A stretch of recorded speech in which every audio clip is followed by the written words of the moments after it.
CRM was supposed to improve customer relationships. Instead, it's shorthand for Customer Rage Machine.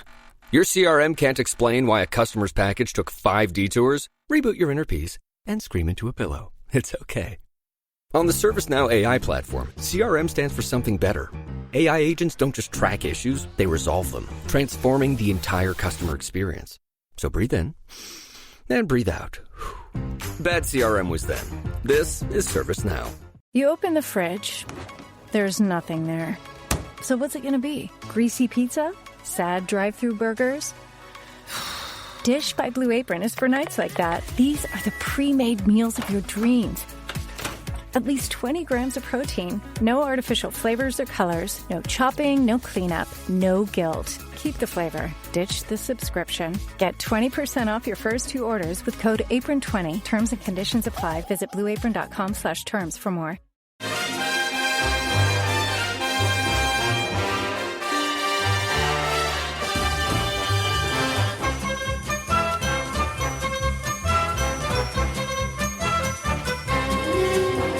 Hello everyone, I'm Chris Wynn. Welcome to How Are the podcast. And as it's international break and we haven't done one for a while, we thought we'd get back to our top 10 series. And if you haven't listened to any of this series going back, look through for them because there have been some absolute belters and there's been some crazy takes in some of people's top 10s, but I'll not spoil all of the best ones for you. You'll have to go back and listen to them. But if you have listened to these before, you will know this is where we shamelessly steal the Match of the Day top 10 format and then apply a Sunderland twist to it.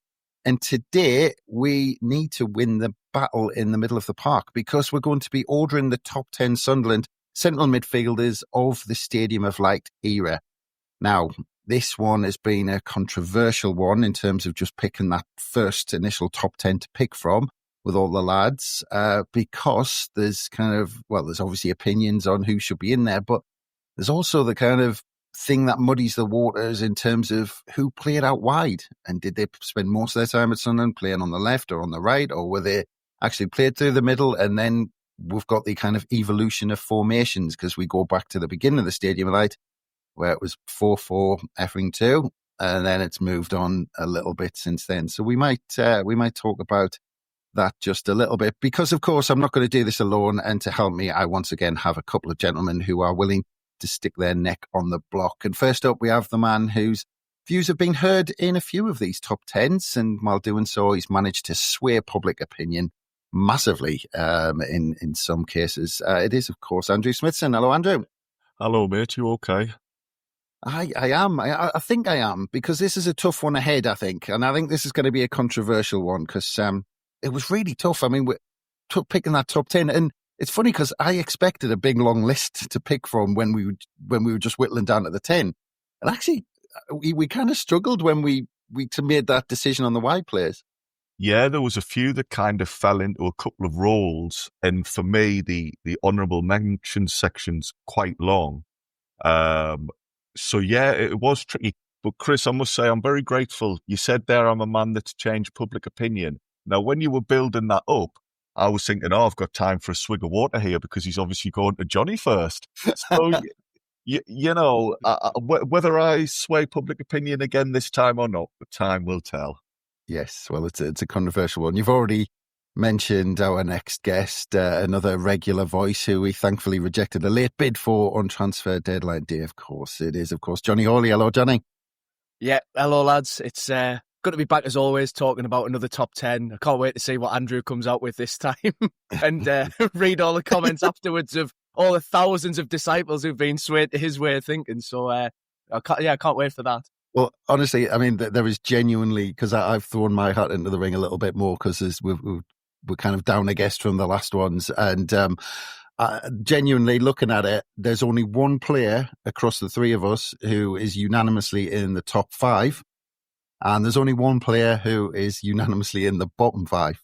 I mean, we just do not agree on any of these, by the way. Yeah, that doesn't surprise me at all, because I think I say this every time now, you know, so people are going to think I'm a massive coward, but I found this one really difficult to do, slightly due to my own, my own age status, where, I'll be honest, a fair few of these lads just a little before my time, but I'm not going to hide behind that. So if you want to crucify us for my opinions, I'm still fair game. Don't worry about that. Oh, what it must be like to be young, Johnny, honestly. Yeah. But I can't remember. I'll crucify you for mentioning your age, not your selections, Johnny. Listen, I've got to get the excuses in early, Andrew. Come on. Well, Johnny, just quickly on that, because you were talking about that and I'll come to Andrew in a minute, because we've kind of seen the evolution, but because we were used to the old 4-4-2, but how's it evolved for you? Because I think it's changed pretty quickly over the last, I would say, a decade, really, where central midfielders of this kind of era aren't the same central midfielders as the one before. Oh, for sure. And I think that, to be honest, I think that's a large part of the reason why we've all found this list difficult to narrow down to 10 is you think of the way that the formations have changed, and now a midfield three is generally the default, isn't it, for most teams? And in that three, because there's an extra body in there, they specialise a lot more. So you've got your holding midfielder, your six, whatever you want to call it. You've got a lot of teams will play one more traditional box-to-box player and then one who is more of a number 10 creative player who has sometimes a bit more of a free role. And I think we would have found that this list would have been a lot more lopsided in favour of the later era if we hadn't spent the last 8 years outside of the top flight. Because we've basically spent the prime seasons where three in midfield has become the default outside of the top tier. So when you're comparing the midfielders we've had the last 8 years, just naturally you can't put them ahead of some of these names from earlier on, because those players have racked up dozens, if not over 100 games in some cases in the Premier League. So it just becomes a non-contest. Whereas had the last 8 years been in the top flight, we'd probably have had a slew of central midfield players who played in threes. So we'd just have so many more to pick from. But yeah, that's my own little pet theory as to why we found this one such a difficult list to pick. And on top of that, you've mentioned the whole wide man versus central midfielder debate, which I'm sure we'll touch on when we talk about the honourable mentions. But yeah, that's my little, that's my pet theory. Yeah. And it's an interesting one, Andrew, everything that Johnny's just said, because I don't think it's any coincidence that people go back to the days of your Roy Keanes and your Steven Gerrards and hold them up as an example of the central midfielder, because they could do everything. They could get forward, they could make that late run in the box, they could score. Well, let's just say Roy Keane before his injury, but he could get forward, score goals, he'd run back and defend, tackle. I mean, Roy Keane says this quite often, actually, in his analysis. When he's talking about central midfielders, he's saying, people describe people as a 6 or an 8 or a 10. And he's like, well, why can't you just be a central midfielder and do everything? But I want to ask you, because you, seen as many seasons as I have, Andrew, let's just put it that way. But is this strictly a new thing? Because we're saying, I remember back in the day, let's go with that 4-4-2. It used to be a case of two central midfielders, one goes forward, one stays back. That used to be the system. But you could argue is it anything new? Because if you look at, let's say the midfield of, and what we'll come on to these two players in a minute when we go through them. But let's say that midfield of Kevin Ball and Lee Clark. You would very, very rarely see that pivot go in with Lee Clark in front of the back four and Kevin Ball pushing forward. So in that system, you still had a 4-4-2, but you still had a defensive player and an attacking player. So is it really that new? I don't know, because you're right. Using Clark and Ball as an example, they'd have their primary roles, but they could still do the other bits when needed. Really? So Kevin Ball could, chip in with 10 goals a season, or? To a point. I mean, wait till we get to get to where I place. I'm jumping the gun. No, I think, the players would be more rounded and have a less defined role. As Johnny says now, we're starting to use certain terms much more often. The lad we signed on deadline day on loan was described as being able to play in defensive midfield. In the past, you wouldn't be or people were saying who we're going to use for cover for Granit Xhaka in that defensive midfield spot. I don't think Granit Xhaka's defensive as such, but it's now a position. Whereas in the past, you would just say we've signed a central midfielder, and that was it. Yeah. Yeah, that's it. And and the other thing, Sean Dyche was on the Overlap a few weeks ago, I think at the beginning of the summer, and he was, and I'll put this one to you, Johnny, actually, before we get into it, because he was getting quite annoyed. I think he was speaking to his son or something. He was speaking to someone, and he said everyone was doing it in kind of FIFA speak. So people were saying, "Oh, he's a CDM." Or he's in, and all this sort of stuff, like putting it into, and he was like, what the hell's a CDM? You're either a midfielder or you're not. But I mean, do you think things like that, terms and that sort of thing, actually pigeonholes players? Well, do you know, it's an interesting question, because it's a little bit what came first, the chicken or the egg? Did the players specialise and then we came up with the terms? Or did we start pigeonholing them and then that's led to a generation of players coming through thinking of themselves in those terms? I mean, probably need a sociology professor or somebody on to start thinking about that in deep terms. So there's an academic paper waiting to be written here, isn't there? Yeah, and I'm not sure that any of the people on this call are going to be the ones to author and publish it, if I'm being honest. But, we can give it a good go in verbal form. I think part of the problem is the over-structuring of football that's happened over the past 10, 15 years or so. I think a lot of people blame Pep Guardiola for it, which he's obviously a massive part in popularising certain styles of football in this country in particular. But so much of the game now, and I think it's because this is a wider conversation really, but, there's so much money and so much pressure and everything's so cutthroat that the margin for error's disappeared at the top level. If you're a manager, you get 3 bad results and then you're gone. If you're a player, you get 2 bad games and you're out the team. If you have a bad season and you get relegated, your club might go out of business. And, like I say, that room for failure and experimentation is just simply not present anymore. So if you are a manager at the top level, you're thinking, right, when I send these players onto this pitch, I need to know exactly what they are going to do in every situation so I can be in control, so I can respond to whatever the other manager does and the other team. And the tactical plans need to be perfectly repeatable and consistent, which is great when it works because, your patterns of play come off and you win 5-0 and everybody's happy. But I think that then trickles down into the way that we produce players and the way that we coach young players in this country. And it ends up being, look at Jack Grealish. He leaves Man City, goes to Everton. He's under a totally different system. And now he's a free-flowing, fluid, attacking midfielder again who can, drift in left-hand side, right-hand side, through the middle. He can try and get in behind.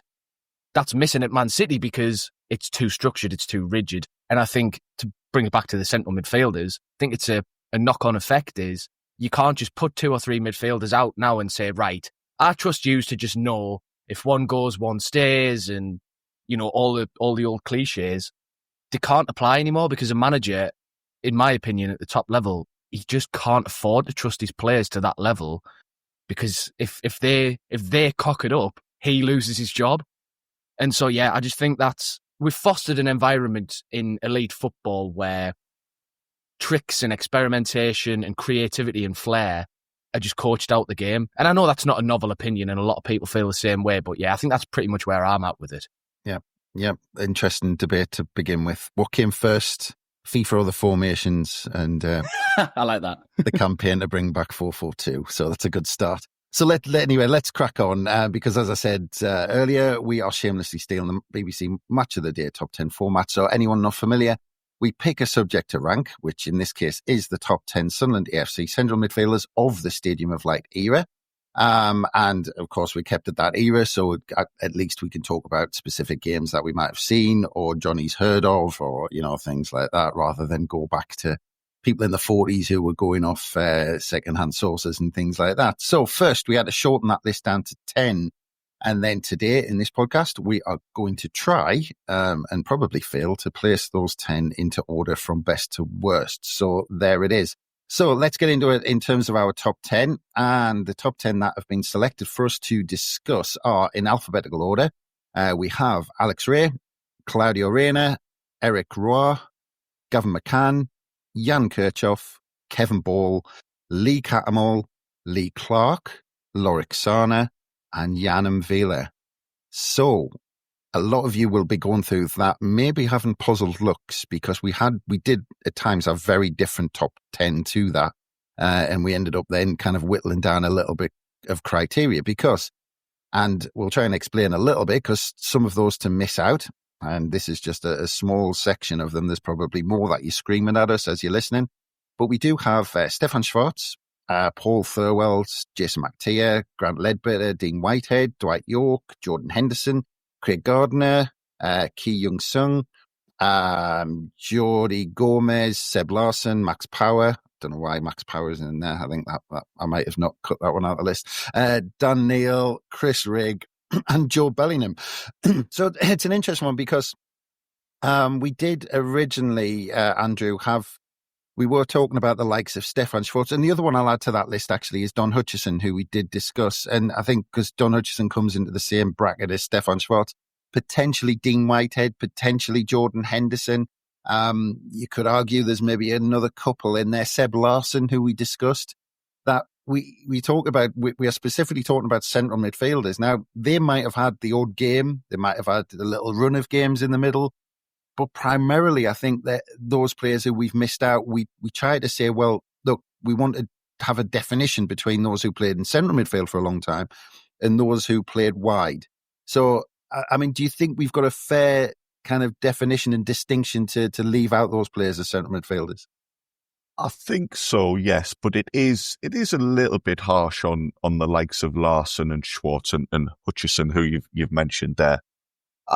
It's really unfortunate for them, because when you use the term winger, you think of somebody who's nippy and beating his man and whipping a cross in. They weren't that type of winger. They were just, if there's such a thing, more a wide central midfielder. Have we created another definition for Sean Dyche and all that lot to inverted wide player or something? That's it. The inverted wide players, and that's our next pod, isn't it? We're going to do inverted wide players, and then we're going to do wingers, just to settle the debates once and for all. That's it. But yes, it is difficult. I think the way football's going, probably goalkeeper is the only position that you can say, without fear of being contradicted, this player was a goalkeeper for Sunderland. Virtually any outfield player now could be asked to do something slightly different, or, like you say, have a run in the team in a different position. And as I'm just talking there, I think there's another pod there, because this is a lovely Sunderland habit. Central midfielders who ended up having a load of games at fullback. So, you've got your Craig Gardner and your Jack Colback. When you actually said Jordi Gomez, I honestly thought you were saying Geordie Jack Clark. I thought that was going to be some sort of dig about him moving to Newcastle. So, yeah, it is. I think it is difficult to accurately define some positions. And maybe we feel as if we have to do that because of old style football, when you had very defined roles and you had your 4-4 F&2, as you like to put it, Chris. It's a very different game now. And I think in summary, Chris, I'm just scared. I'm just an old man now, and all of this worries me, and I'm not quite sure I'm on firm ground at the moment. You want to be down in Yorkshire with me, because change is not good down here. I know that, but Jonny, I mean, from your point of view, because you've just been talking about this kind of these fluid systems, and do players play in kind of attacking midfield roles where they're kind of central but they drift out wide, and that's kind of the modern game. Do you think sometimes when we especially when we're trying to do something like this in the modern day, do you think if we'd done this 20 years ago, that, we'd have been saying, well, the likes of Stefan Schwarz, Seb Larson, Don Hutchison are central midfielders kind of when they're on the pitch, but they kind of help out wide and when they're defensive? Is there too much kind of putting people into a bucket? And, do you think, again, we're talking about these fluid systems in the modern day, but as we go back, we're talking about that inverted midfielder. Stefan Schwarz, if you looked at when he came into Sunderland, and Seb Larson did this a little bit, and Jason McAteer, that basically when you haven't got the ball on the opposite side, basically they took in as central midfielders. but when they get the ball, we stretch the play out and they become wide players. So, and when you look at it, when we try to put the list down, we realised actually there wasn't that many players who just purely played in the middle. I think it's a little bit of the change in times, but I also think it's a little bit of sort of, the more things change, the more they stay the same. Because back in the day, you would have, like you were talking about with, say, Steven Gerrard is a perfect example, right? Gerrard was a central midfield player in most people's eyes, but he could do everything. He could defend, he could attack, he was decent on the ball, he was strong, physically decent, all the rest of it, whatever. But Steven Gerrard played on the right wing as well. Steven Gerrard played off a striker in a 2. Steven Gerrard right back, actually, didn't he? Played games at right back, exactly. But the sheer volume of games in the middle of midfield over anything else is then what trumps it. Whereas I think, the modern game in particular, the increase in the fixture congestion, the increased intensity of the games, the physicality of the whole sport in general has gone up several notches. All the players now are absolute physical specimens. So you don't have the room to specialise as much. So Gerrard could play 90% of his games as a central midfielder and fill in elsewhere when required. Whereas that filling in elsewhere when required is now such a crucial part of the game that becomes some players' whole identity. And I know you've always had utility men, but I feel like the proportion of utility men to specialists is the most even it's been in a long time, I would suggest. You look at Luke O'Nien for us. Yes, he's a centre-back, in inverted commas, but he's anything, really. He's anything you want him to be when you stick him on the pitch. And look at some of the lads we've signed this summer. Nori Mukele, he's equally comfortable at centre-back or right-back. Gertrude can play right-back, centre-back, midfield. Like I say, that is now becoming more and more of just a genuine career path, is being that kind of all-rounder. Which, I think, like I say, part of it is due to the specific demands of modern football, but part of it is just it's always been a thing, but there was less attention on it in previous years because there was far less of a concentration on, but what is his position? It was just you'd name a team and you'd watch them on the pitch and you'd go, oh, why they played in the middle and they played out wide. Like it was more an observational thing, whereas now it's very much you see a team sheet get released on a match day and you're trying to, pick through the manager's decisions immediately 1 second after the team's out. And you're like, oh, well, the team sheet looks like he's playing left back, but there's no way he can be playing left back. It must be this one instead. And he's got to be playing slightly further forward and he's inverted. And so sometimes you can just wait till you watch them on the pitch, lads, and then just judge them on what they do. But yeah, it's a more visible thing in the modern game for sure, because there's so many, tactical breakdown YouTube channels and all the rest of it where you're analysing, which cubicle he went in to have a piss at half time and everything. There's just so much data that, I think it's spelled out more for us that actually all of these players can kind of do a bit of everything, really, and that's why they're pretty good at the game. Yeah, I thought at the beginning. Go on, Andrew.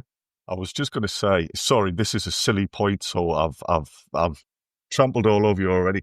Until you mentioned, Johnny, which cubicle they went for a piss in, I was thinking you've made a decent start on this supposed dissertation, that we mentioned. You could have transcribed a lot of this and thought, there's a decent argument here to be saying, like, oh, the game's changing and what came first, I liked Chris's FIFA or formation or whatever it was. But then you started talking about going into the bogs at half time, and I thought it's not going to get anybody a first or a 2-1, is it? Well, he had to bring it back down. He started his monologue. I thought he was going into Bob Dylan style lyrics when he said times are a-changing and all that sort of stuff. I thought we were going to get some poetry, but then he brought it back down to going for a piss at half time. But there you go. But anyway, look, I think that's enough of our justification of why we missed players out. We needed to spend 20 odd minutes just explaining why we've got our top 10. But anyway, that is our top 10. Just a reminder, Alex Ray, Claudio Reyna, Eric Roy, Gavin McCann, Jan Kirchhoff, Kevin Ball, Lee Cattermole, Lee Clark, Lorixana, Jan and Villa. And we will start with Andrew because we need to get into our top 10s. And I would like you, Andrew, to give us your bottom fives, please. So from 10 up to 6, please. Yes, no problem. I must say 10 to 7 for me was quite easy to pick. It was when we started getting higher up the list that I started having my kind of self-doubt. But number 10 was Gavin McCann. Number 9, Lorik Sana. Number 8, Lee Clark. Number 7, Lee Catamole. And number 6, you pronounced it so beautifully before, Eric Rouard. Yeah, I remember when he first signed, and there were many, many different pronunciations. It's Eric Roy-like. That was a popular one, and Eric Wah was another one. And Eric, by saying the other ones, I've forgotten what his actual name is now. But we'll get into that as we go along, because I do want to start with Lee Clark. I do want to start with him because he's literally the only one. Oh no, sorry, one of two. Sorry, that you both agreed on in 8th. Johnny had him. He's nodding. He's been writing them down. Andrew, he's got your bottom 5 written down to make sure he can see how different they are. I was panicking when he was reading them out, thinking I'm wildly off base here. Oh, we're all wildly off each other, so I wouldn't worry too much about that. But yeah, let's start with Lee Clark, because you both got him in 8th, and Andrew. You know, I remember when he signed, breaking our transfer record, and we just left Roker Park. So it was kind of that lift. It was that shift where the club suddenly changed gears, because we were always kind of the kind of paupers, weren't we? Especially in that Premier League the season before. We were, you know, transfer deadline day, we spent 75 grand on Chris Waddle when we thought, you know, a big signing might keep us up in that last season at Roker Park. But then the summer comes and Lee Clark signs from our nearest and dearest. Now, I always remember that thinking, and I remember thinking he was an okay player at Newcastle. I always thought, yeah, Lee Clark's but he's a Geordie and all that. You've got all that behind it and whatever. But I always used to think he's a good player, but I can't remember really him kind of pulling up any trees when he was in the Premier League. I think in that first season Newcastle were there, I think he played alongside Paul Bracewell for a lot of games actually in the Premier League when they were promoted. But then he was kind of surplus to requirements, 2.5 million. And on the same day, I think he was still only 23 or something when he first joined. He was quite young, or maybe a little bit older, but he got called up to Le Tournoi, Glenn Hoddle's England squad, on the same day as he signed for us for 2.5 million, or around that fee anyway. But I think when he signed, Andrew, I just thought, wow, actually, I didn't know he was that good. And basically, he was the best midfielder by a long way in that first season when we got to the playoffs in the Championship, or Division 1 as it was back then, Nationwide Division 1. And 13 goals that season. And I just thought he was just a different league completely to the players he was playing against that season. He was like yourself, my only real awareness of him beforehand would be when Newcastle were pushing for promotion, and I seem to remember they would be on Tyne Tees a lot with Roger Thames and that lot. And yeah, kind of after that, I'd not really paid much attention to him.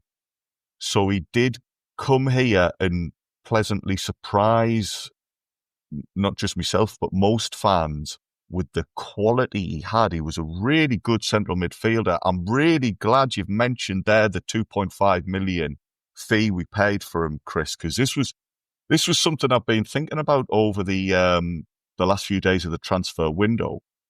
For 2.5 million back then, like you say, that was like, wow, we're splashing the cash now. Yep. Whereas 2.5 million this time around, I think we've paid a similar fee for Bertrand Traore, and he's just seen as kind of like an almost just a cheap pickup. You know, we'll just spend a couple of million on him, and it's not really, you know, not so bother.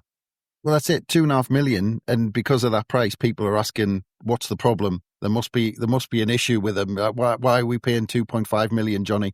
I mean, when fees get that low, you think, God, is he crocked, or is he about to get arrested or something like that? Yeah, 2.5 million now is we've uncovered something we don't like in the background check, but we're too far down the line to pull out, isn't it? Yeah, exactly. It's a different world from the transfer fees then, but it is wild when you put it in context like that.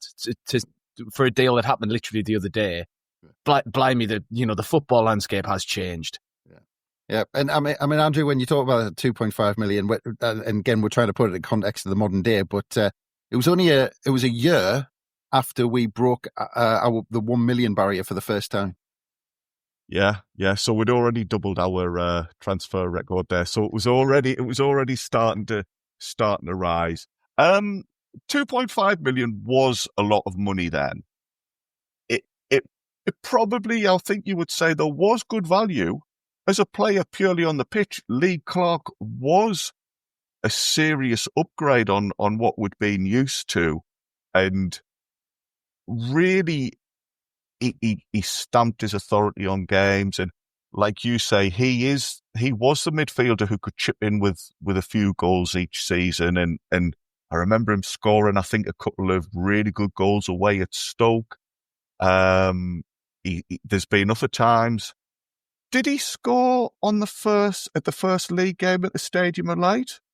Against Man City. I think Quinn got the first one, didn't he? And then Phillips. Did Phillips get two? Or was it Chris Byrne? It was 3-1. No, I don't think Chris Byrne scored. We'll have to get back to that. Because yes, I think you're right. Let's say you're right. I think it was let's say Quinn, Clark, Phillips. I think that was right.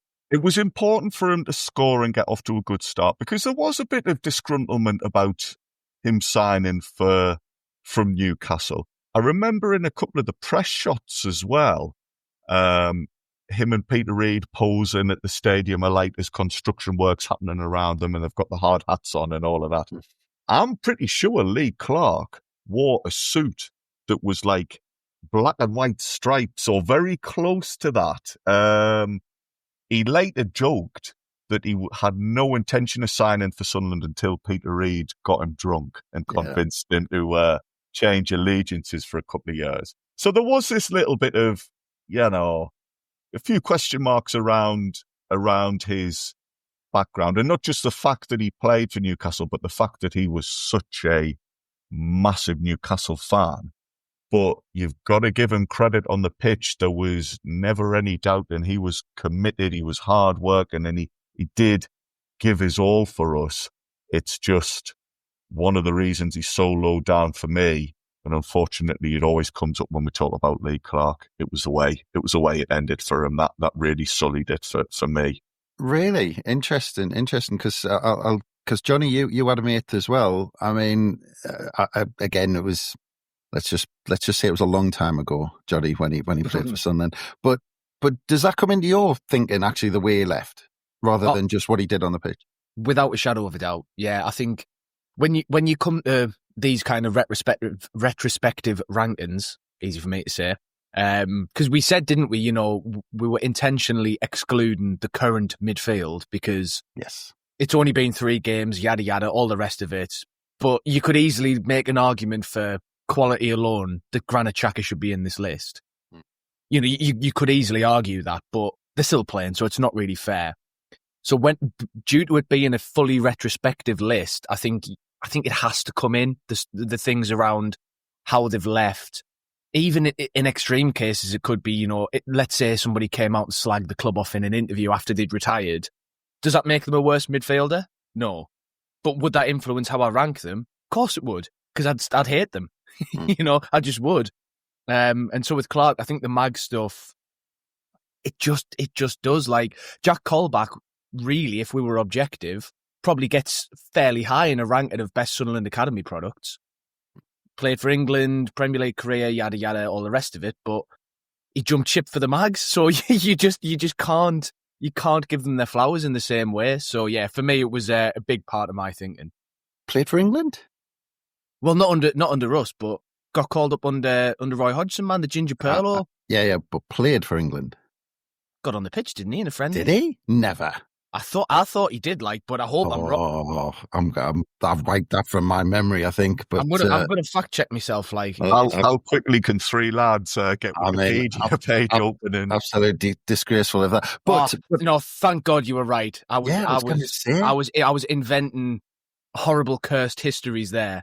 Called up but never played. I was going to say I had a slight panic there because you did make a good point actually about the current players, because we did discuss those, and you mentioned that obviously we could have Granit Xhaka way up there because he is world class. But what we didn't want to do was put the mockers on them. So if we said they're the best in the last 30 years or whatever, and then they're out for the season or something, and we never see them again, that everyone could blame us. So we didn't want to put ourselves at risk on that one. But anyway, Johnny, let's get into your rundown, and can we have your 10 up to 6, please?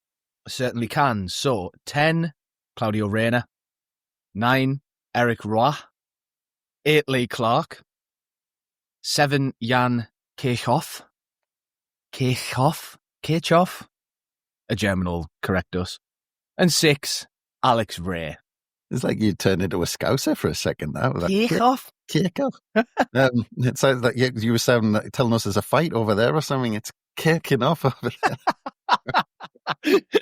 Very nice. Better than my list, I think, after I've read that out. I'm looking back at it thinking... I might cut that out later on. We'll see how it sounds. But anyway, bottom of your list, Claudio Reyna. Now, this is controversial because we didn't hear it in Andrew's bottom 5, and it's certainly not in my bottom 5. I mean, I'll just to lift the lid, I do have him second in my list, way up there. But you've got him bottom. I mean, to be fair, he didn't play for that long, Johnny. And I just thought the guy just oozed class when he was on the ball. But you've got him bottom of this list. Is that because? I mean, there's a few players in here who didn't play for all that long, but is that where Claudio Reyna falls down? Yes, and it's also where another name that I did watch play and just struggled to pronounce in Kirchhoff, it's where he falls down as well. Whereas for the centre-backs list, I remember I put John Mensah at the top because he was so good when he played. And if it wasn't for my bias to how good they were when they played, Kirchhoff probably would have been 9th and Reyna 10th because, obviously Reyna I didn't watch. I wasn't rocking up the stadium a light when I was sort of between the ages of 3 to 5. And if I was, I certainly wasn't remembering it all too well. Like a dagger to the heart, that, Johnny. But, I mean, you can just look at Reyna's career and it's obvious that the bloke was a top-class footballer. And then you watch, some of the things, even just looking at some of the clips of the things he did in the Sunderland shirt, you can see that if he'd been fully fit and if he'd been, if circumstances had played out differently, he could easily have had a much longer and more successful Sunderland career. But yeah, I've had to mark them down a bit for that struggle to actually cement a place in the team. I think, again, with it being a retrospective award, or list rather than award. I don't think we're going to be going around pinning medals on people, but with it being retrospective, I think you do have to recognise where that longevity comes in for some players. That in itself is not a skill, but certainly that is an ability that some players have and some players don't. Whether it's genetic or hard work or whatever, it's a little bit like, to tangentially in cricket, say, people rant and rave about Jimmy Anderson being England's greatest ever test bowler. And part of the reason is because the bloke kept going till he was about 42. That's something that I do think has to factor in. So somebody like Reyna, for me, it does hurt. And when you look at the other names in the list who've got 100 plus, 150 plus appearances in the Sunderland shirt, it's difficult to compare. Okay, right. Nice one. I'll remind you of this conversation when we get into your top 3. Yeah, I know. Because Andrew, Claudio Reyna creeps into your top 5. He will open the curtain a little bit. He does come 5th in your list. So, I mean, what did you think? Because I thought it was a fantastic signing, and I thought it was almost a last throw of the dice from Peter Reid, and he got a bad injury, and he just looked unbelievable. I mean, he was pinging them in from 25 yards. I remember a goal against Leicester, I think it was. Unbelievable goal. And like I said, I've got him high on my list. Just to see him as a player in a red and white strip, certainly before the injury. But again, one of the best centre midfielders I've seen in a red and white strip. I just thought the guy oozed class. Everything he did, kept hold of the football, did everything right, didn't seem to make a mistake, put his foot in. I just think he had everything. Couldn't agree more. I think he just made it look so simple. Mm-hmm. You could perhaps watch a game and think, Claudio Reyna didn't do much there. But then when you look back on the footage and actually focus on him, you see that he's actually almost running the game. I think he was brilliant. That injury was huge. I seem to think he'd just come off the back of a really successful World Cup, and then to have him out of the team for so long really had a massive impact on results. I do agree, though, with what Jonny was saying. There's a group of players here, and this is why I found my choices number 3 to number 6 really tough. With all of them, I honestly think that had they played more, had their Sunderland careers panned out differently, you could see them being the very best. But for whatever reason, there's just this clump of midfielders who, like Reyna, had an injury, didn't even play 50 games for Sunderland, which when you're talking about your best players in a position, you assume they will have clocked, 150, 200 starts for the club. But on quality, on actual quality, I think Reyna deserves to be high up the list. Yeah, absolutely. And just sticking with you, actually, Andrew, because I want to just move on to the guy who you've got bottom in your list in 10th, because Jonny certainly didn't agree, which we'll get into. You've got Gavin McCann in last place in yours behind all of those others. So just explain, because he signed kind of towards the end of that record-breaking season when we had 105 points, so he had a bit of time to bed in before we went up. And actually, just looking, I mean, he didn't play in the first couple of seasons, certainly when we had those 7th place finishes. I actually had this impression that he was almost like an ever-present, because I remember him scoring a couple of big goals. But when I looked, you're talking 24 league appearances in that first season and 22 in the second one. So it's just over half the amount of games in those big seasons when we finished 7th. And it's funny, the perception that we have that he actually played a lot more in those games, but he did get a few big goals. I think there was a big one against Man United. I think there was in there somewhere. That sounds familiar. Yeah, that sounds familiar. I don't think he was popping in goals left, right and centre, but he got a couple of decent strikes, if memory serves me.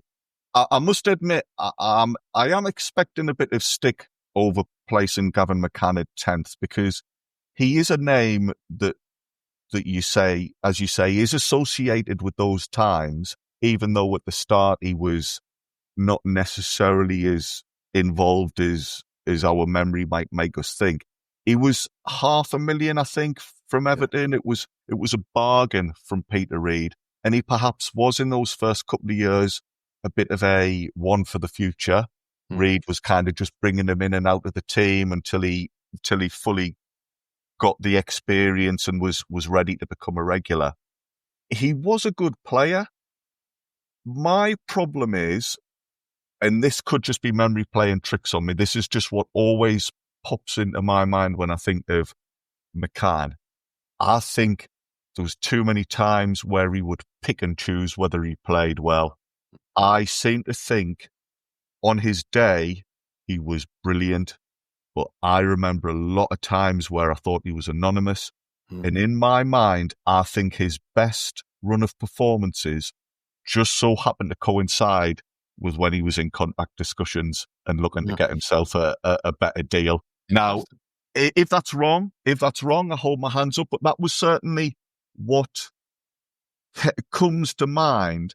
And the 2002-2003 season, which was when we ended up with 19 points and Wilkinson came along, I know that was a really tough year and there was lots of factors at play. And I think Gavin McCann might have had a few injuries that season as well. But that group of players, I think, always lose a little bit of credit for me, because I think we had players who could clearly do it in the division, and maybe, I don't want to say down tools, but didn't quite cover themselves in glory. And I know there was other factors. I know the club was in a mess, but I think one or two players let themselves down and didn't necessarily hit the levels they could have done. And sadly, McCann falls into that bracket for me of players who I think maybe we could have expected more consistency from. Yeah. Yeah. Well, just quickly, Johnny, just because you had him way up in fourth, and, Gavin McCann could put his foot in. And I think, again, there's a perception because he got a couple of really big goals in big games, I think, if memory serves me right. But actually, he didn't come up with a lot of goals, really. 13 and 135 appearances, like roughly about 1 in 10. And actually, if you'd asked me before I'd looked it up, I would have said, actually, he came up with quite a few goals for Sunderland, just because I remember him scoring like the specific goals that I've got in my head. But you've got him up in fourth. Yeah, and like I say, part of it is rewarding and recognising that longevity, I think. You don't rack up 100+ appearances for Sunderland, and without having done the exact maths, I think he must have had more than 100 appearances just in the Premier League, or certainly about the 100 mark. Yeah. With that in itself tells a story. And, as much as, like you say, he's not starting or certainly not playing every game in the seasons where we finished 7th, those remain the most successful seasons of the club's modern history.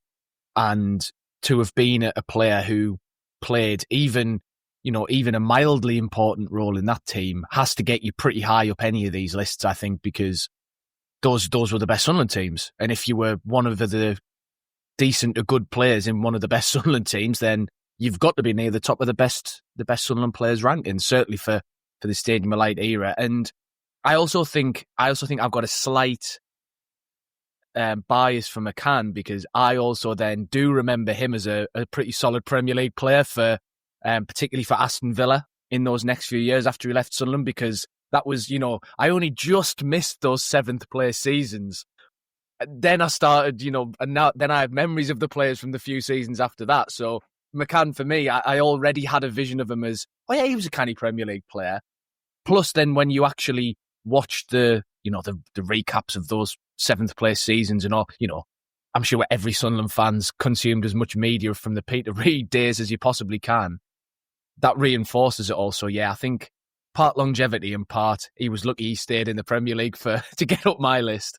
Yeah, and we'll remind you of the longevity argument when we get up the table. I had Gavin McCann in 8th in my list, but moving on, because I'm going to stick with you, Andrew, with one more, and we've mentioned him already. Eric Roy, that's what I'm going to go with. Talking about bargains, Andrew, bloody hell.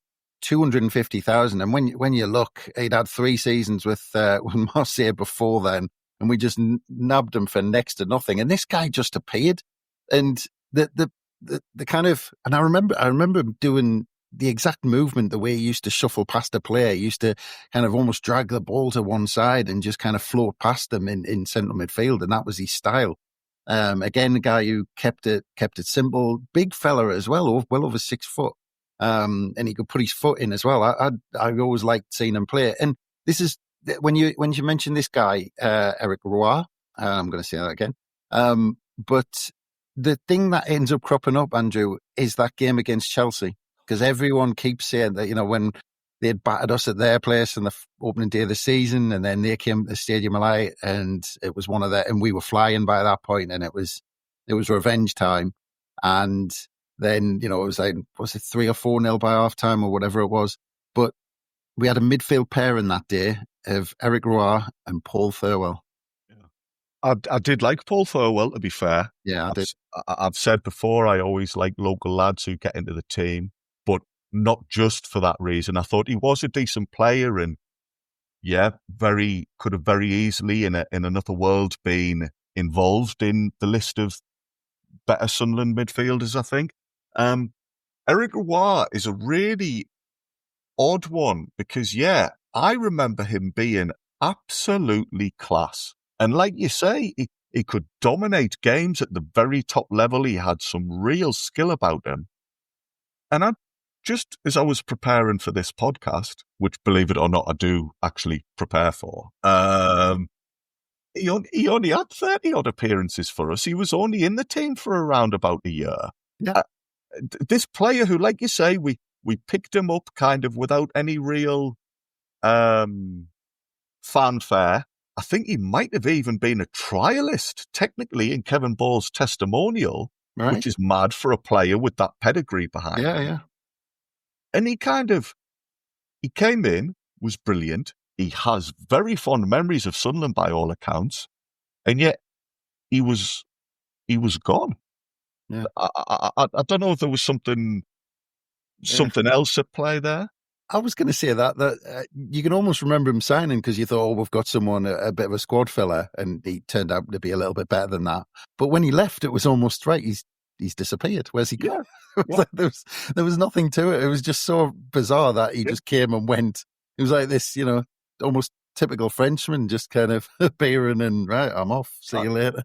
Well, this is why I'm saying that these names in the middle I found really difficult, because I think on sheer quality, they were exceptional, but for whatever reason, they didn't have a lasting impact on the team.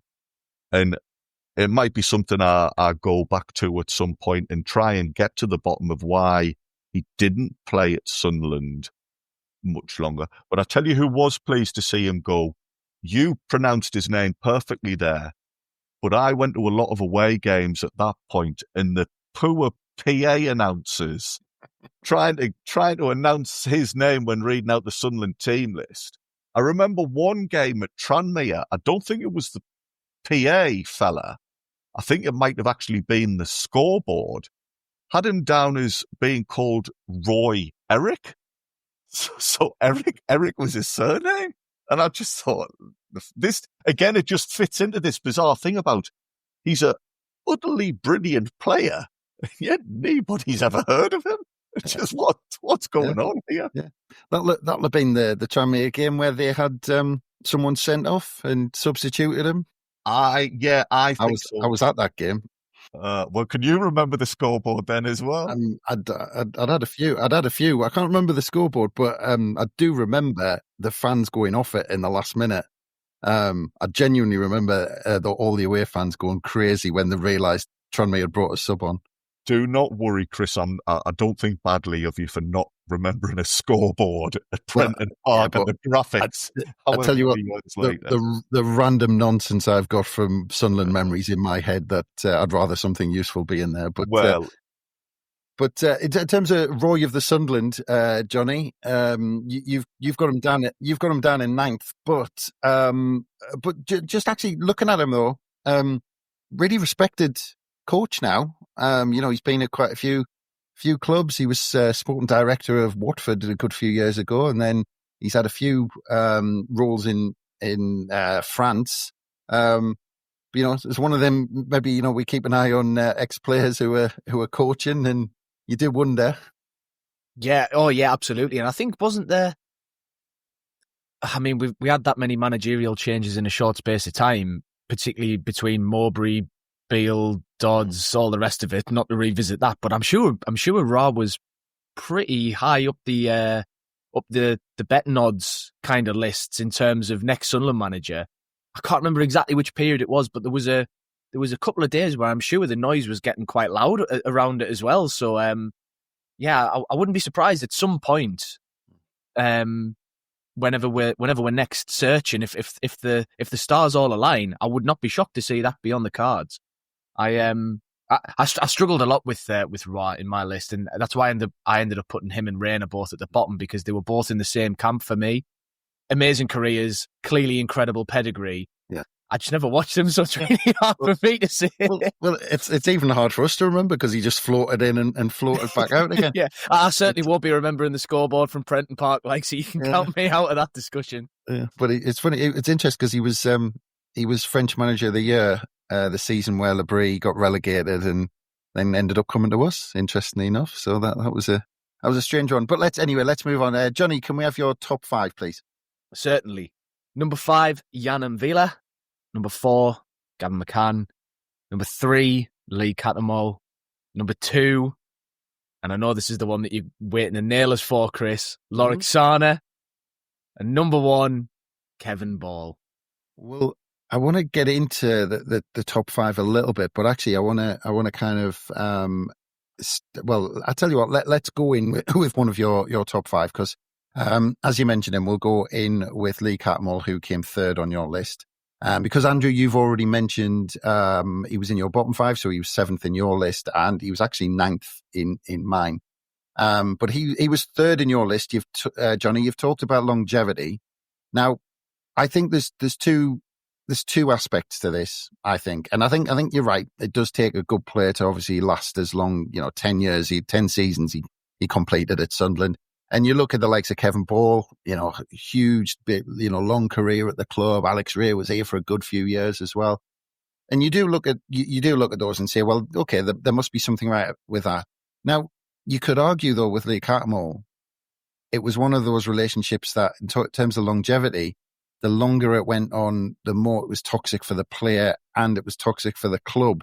And I'm not saying that was him not trying. I would never throw that at Lee Cattermole. I think he went out and he gave 100%, and the injuries he had and the injuries he kept getting, and I mean, because there's probably about 3 different Lee Cattermoles across his career at Sunderland. That first season before he got that first injury, he just looked incredible. He was brilliant for England under 21s. You thought he was going to kick on.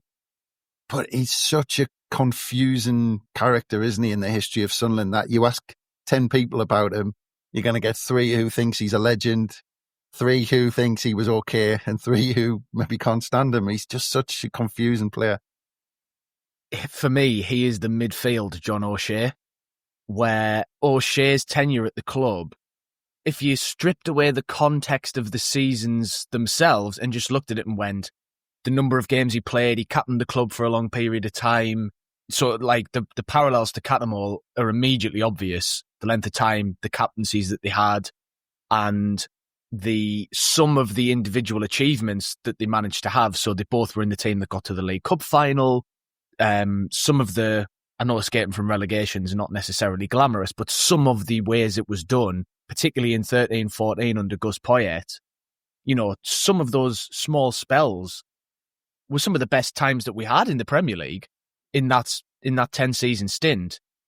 But then it's like, well, also we did get double relegated to League One, and also with Cattermole especially, there were allegations of certain things happening off the pitch sometimes, which may have contributed to certain opinions being not as positive as they could be. Look, nobody knows the whole story. None of us were there shadowing Lee Cattermole round for his full 10 years at the club. And if you were, get immediate help and check yourself into your nearest secure facility. But I think I tried to separate Cattermole's persona from what I remember of him on the pitch. And what I remember of Cattermole on the pitch was a 150% committed, tough, gritty, determined player who, at times, showed incredible quality. That 13-14 season in particular, I remember there being a lot of Cattermole for England shouts. Obviously, a lot of them concentrated within SR postcodes, but there were a lot of people saying that Lee Cattermole at that point was one of the top 3 or 4 best kind of defensive midfield players in the country, and I was definitely one of them. Some of the football we played in that Poyet team, particularly towards the end of that season.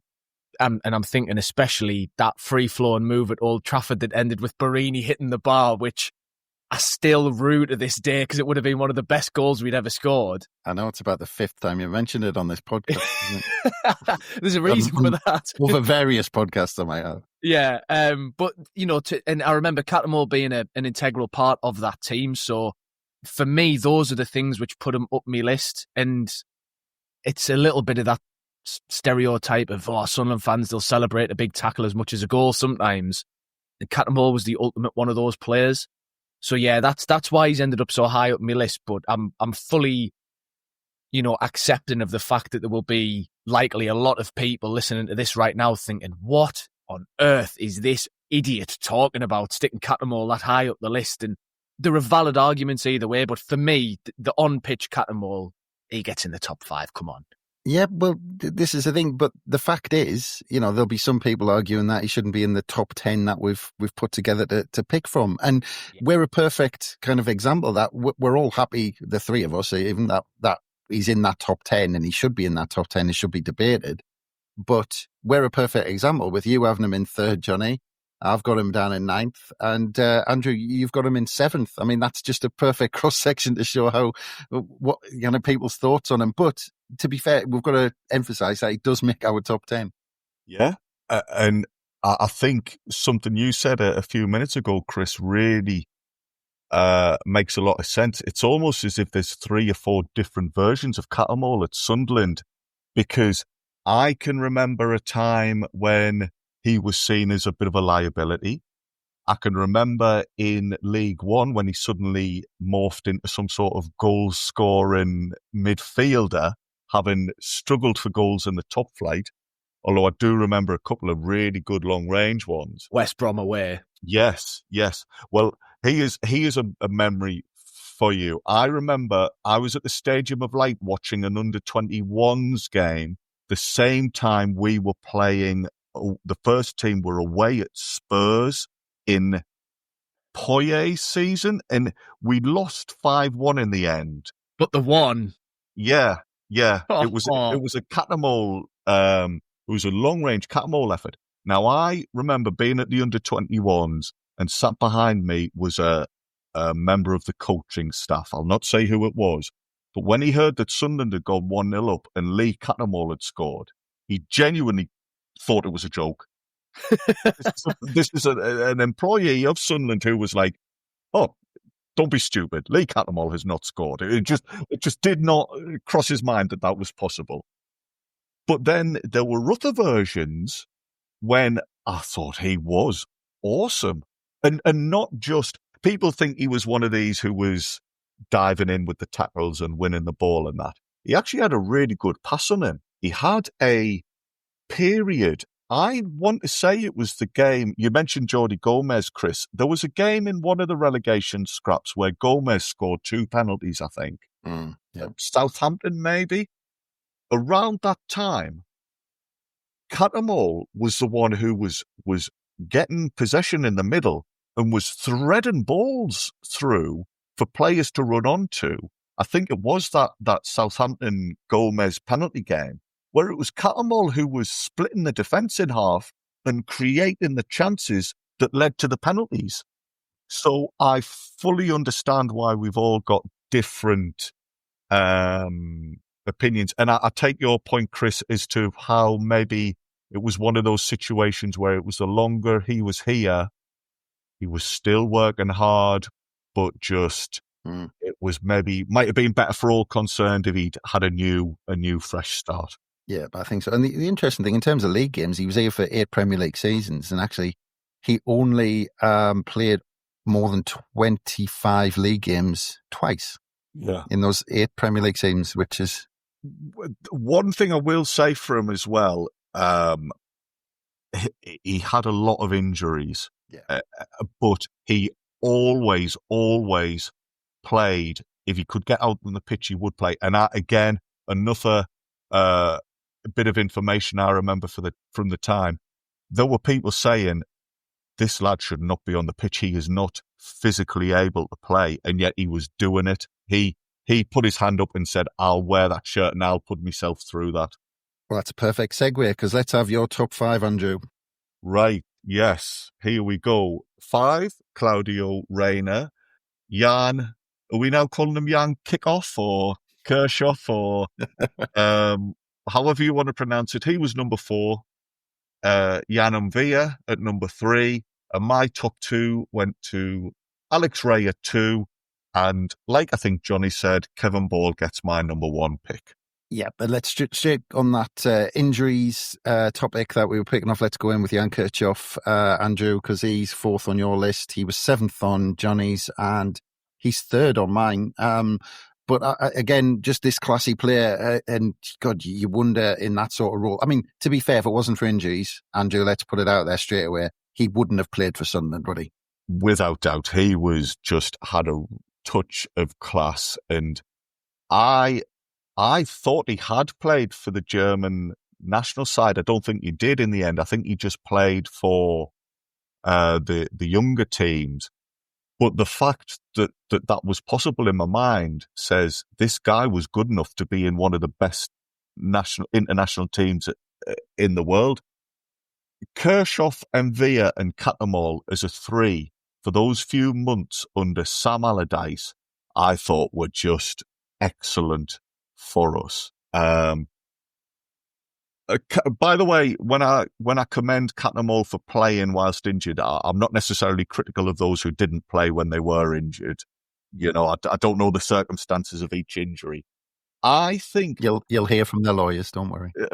Well, yeah.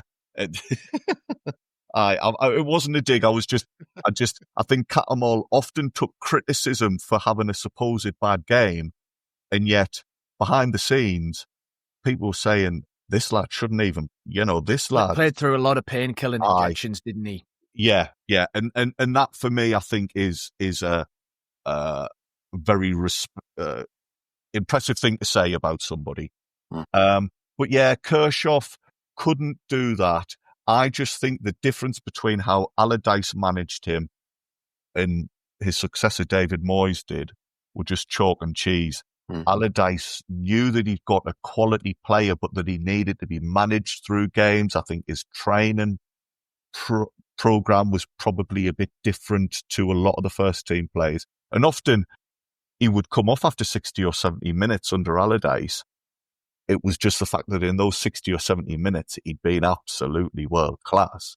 And then you get Moyes, who comes along and just seems to get it all wrong. And Moyes was forever being critical of Kirchhoff, saying he's not available, he's not fit.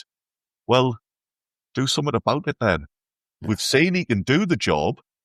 So how was he able to do that at one point and then not now? Do you just need to have a conversation? Do you just need to look at that and use him better and work out how to organise his weeks? Just a crying shame that Kirchhoff couldn't trust in his body. But yeah, whether that means we wouldn't have got to see him at all, I think is probably a fair suggestion. We often use the phrase manager's dream, don't we, about a player who's so low maintenance and you just stick them out there and ignore them and they get an 8 out of 10 every week. In a way, Kirchhoff was a manager's nightmare, wasn't he? Because like you say, you needed to be absolutely on top of every aspect of his training, games, rotation, workload and all the rest of it just to get him on the pitch at all.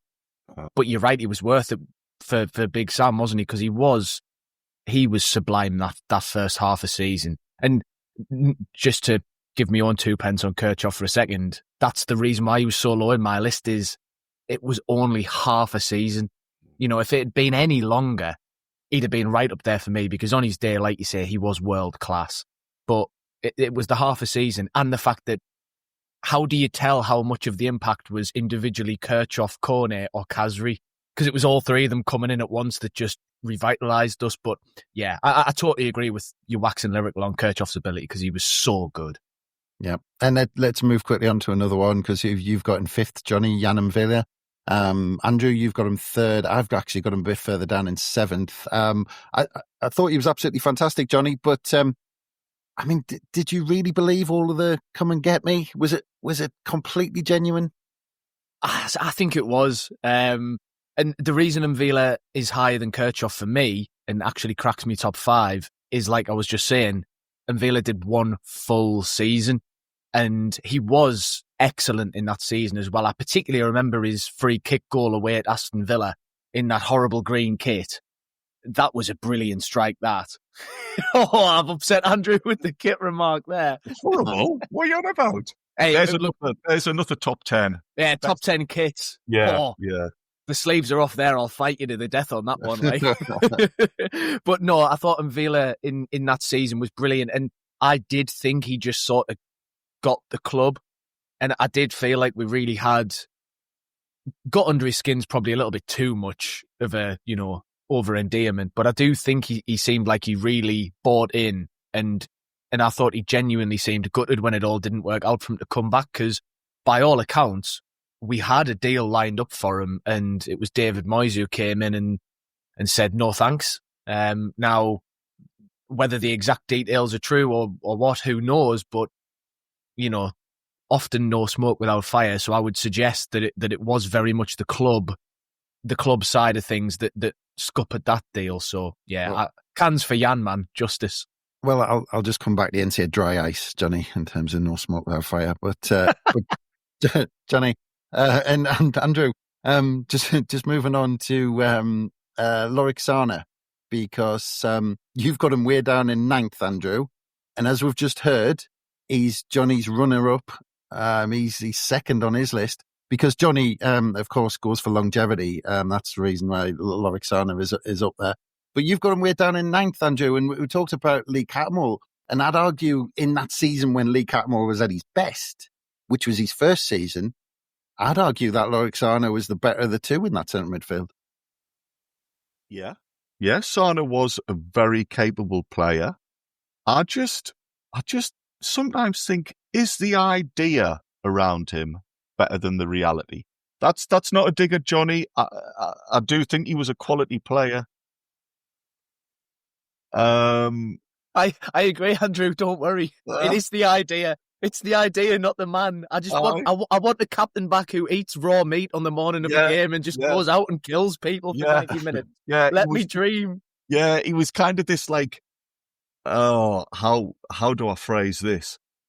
He was a bit of a looker, wasn't he? He was a good looking fella, but he could if he needed to, he could assassinate somebody. So yeah. His eyes were smouldering, and you could also tell his anger was smouldering at all times as well. Yeah, and that's a much better way of putting it. Yeah, he could play as well, though. He had a 50-yard diagonal, didn't he? He did. He did. He was a good player, but I don't think he scored for us. And then, like that, he was away. So we have this kind of wistful memory of him. I just don't know that if you actually get down to the actual detail, did he contribute as much as his image would suggest? But listen, like you said, lads, he's still in the top 10, and I think rightfully so. I'm not saying he was a dud. I don't know if he was, for me, as much of a factor in good results and good periods as one or two higher up the list. Yeah, but Mr. Longevity there, Johnny, he's second on your list in between the two long stays in terms of Kevin Ball and Lee Cattermole. So what was it about that one season? To be fair, on day one, I mean, we brought him in for $5 million. I think he signed the same day Dean Whitehead left for the same price, I think. And he was appointed captain basically that day.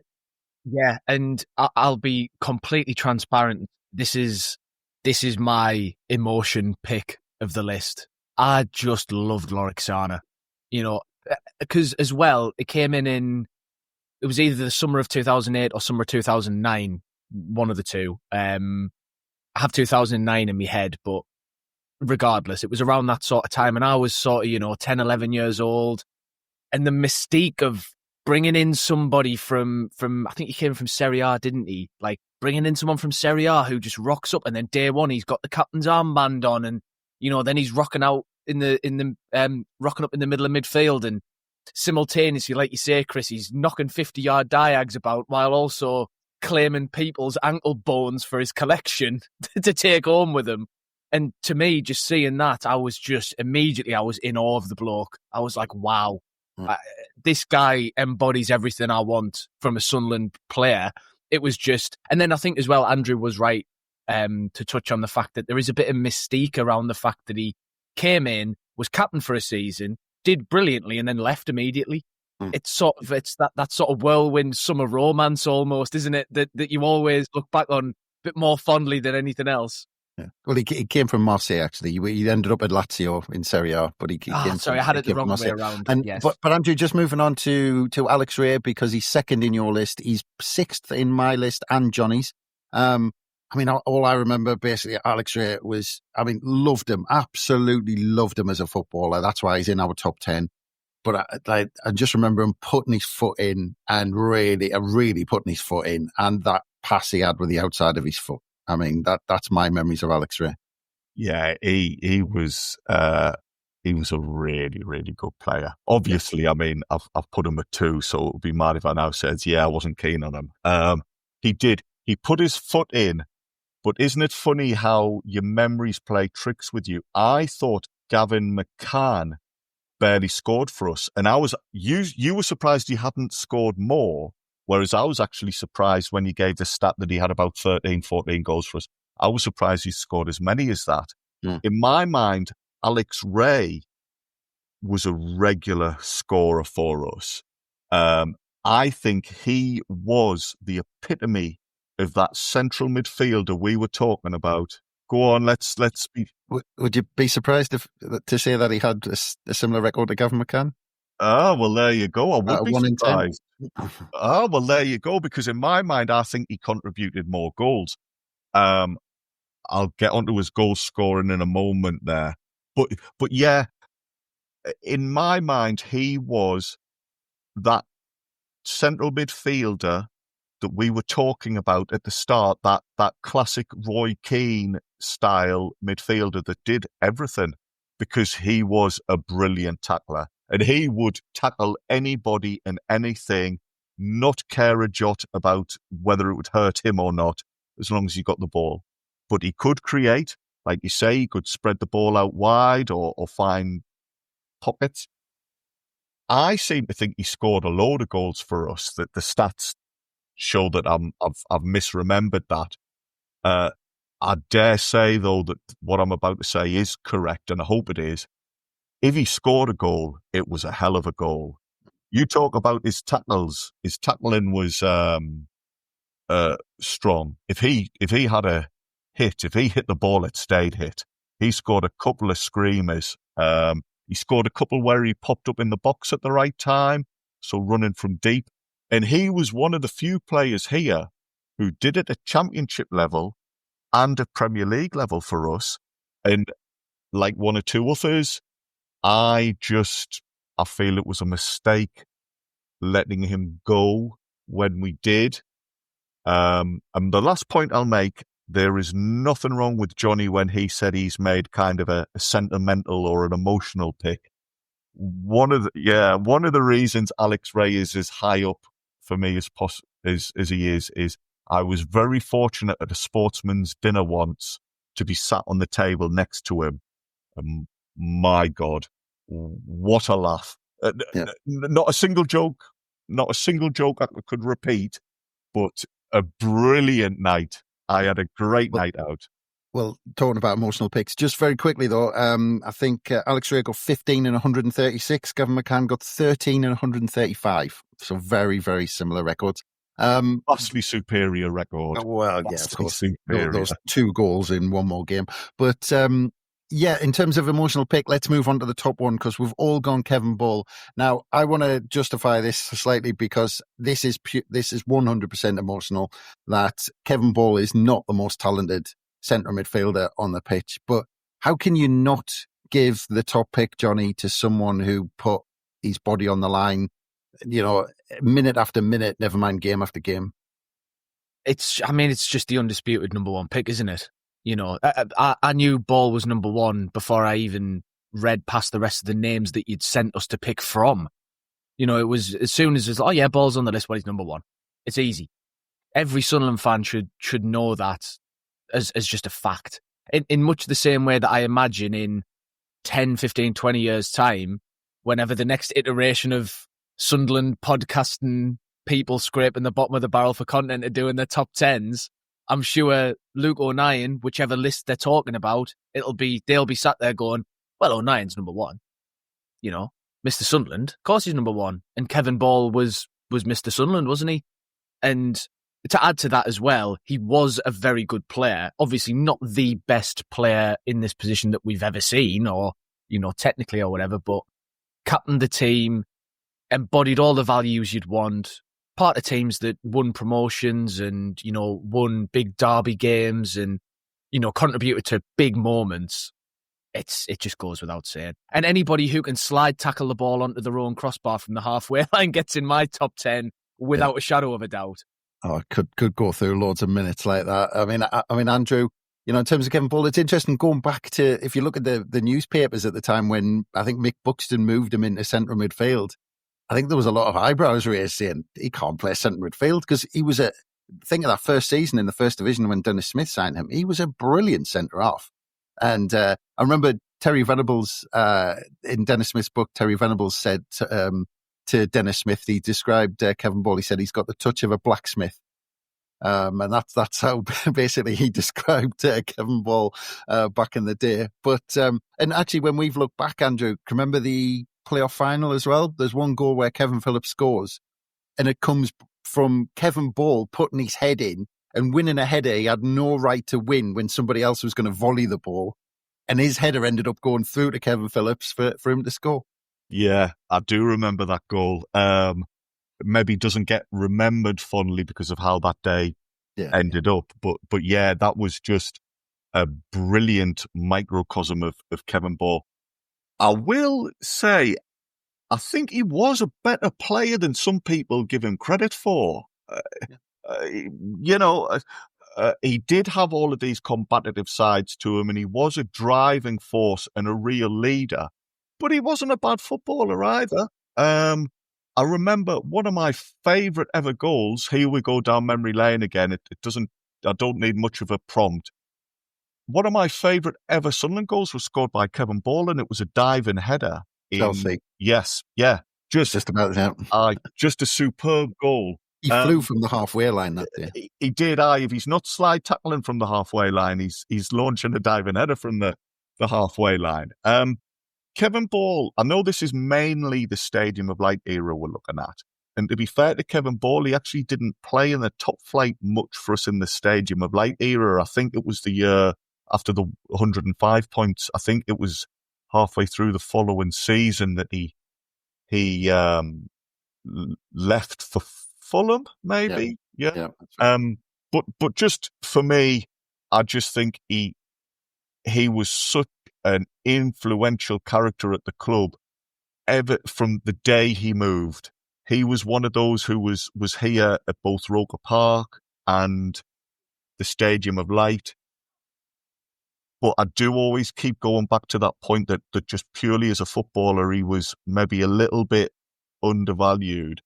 And just on a side topic there, I just want to ask, or just want to tell Jonny, I am looking forward to this pod in 20 years' time, because you'll then be the old fella going down memory lane, remembering these classic goals and what have you, and it'll be you twisting your face at these supposed young whippersnappers who are giving you cheek. So just, forget Kevin Ball for a minute. That's what I want to be. My main take from this episode is something to look forward to when Jonny gets his comeuppance in years to come. And if there's one thing you can be sure about, I'll still be a gobshite in 20 years' time as well. So I think you'll get your wish, Andrew. Well, I said my take home today is that it's essentially a completely split decision today, because we've heard all three lists, and as I said, only one player was unanimously in the top five, only one player appeared in the bottom five across the board. So look, let's take the averages of all of us, and our list it looks like this. Number 10 is Eric Roy. Number 9, Gavin McCann. Number 8, Lee Clark. Number 7, Lee Cattermole. Number 6, Claudio Reyna. Number 5, Jan Vela. Number 4, Lorik Sana. Number 3, Jan Kirchhoff. Number 2, Alex Ray. And top of the pops is Kevin Ball. So that's how split we were. And that just leaves me to say thank you very much for your time, Andrew. Much appreciated as always. Brilliant. Thank you, Chris. That was good fun as ever. Yeah, and thank you very much, Jonny, for putting us old fellas in our place. Anytime, mate. Anytime you need bringing down a peg or two, just give me a bell. Thank you very much. You do it on a regular basis, so thank you very much. And thank you, everyone, for listening. I hope you all kind of fully disagree or agree, but please let us know. We love to hear the feedback and tell us, please, everyone out there, tell us how wrong we were, because we know we're wrong. Nobody's right on these things. We can tell our averages, and if you look, none of us three agreed today. We've got a bit of an average list. If you agree, then let us know. But thanks again for listening. Again, keep in touch with us throughout the international break. We'll have loads going on. We've got interviews. We're going to hopefully catch up with journalists. We've got all sorts. If you look over the last week, we've had all sorts since the football stopped. And then, of course, we'll be looking forward ahead to when the football starts again against Crystal Palace very soon.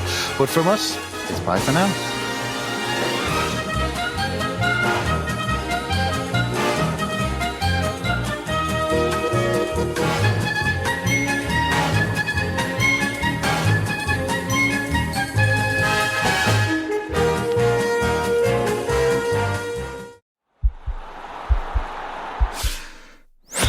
This podcast is part of the Sports Social Podcast Network.